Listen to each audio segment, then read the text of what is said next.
Նիկոլը պարզ ասում է. ես տգետ եմ, ինձ ինչի եք վստահել։ Ասում է բառացի, մենք տգետ ենք և ձեզ մղում ենք աղքատության գիրկը։ Նա խոստովանում է այն, ինչ մենք ասում ենք 7 տարի։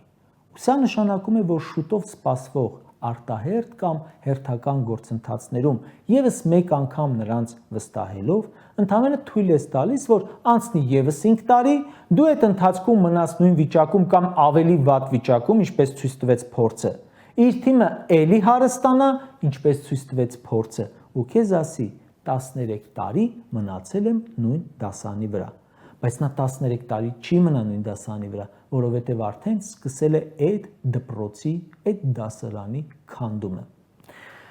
Նիկոլը ամեն օր իր ելույթներով, որոշումներով, օրենքներով, խոսելով, գրելով ինձնից ու մնացած բոլորից լավ հիմնավորում է, թե ինչու պետք է նրան չվստահել։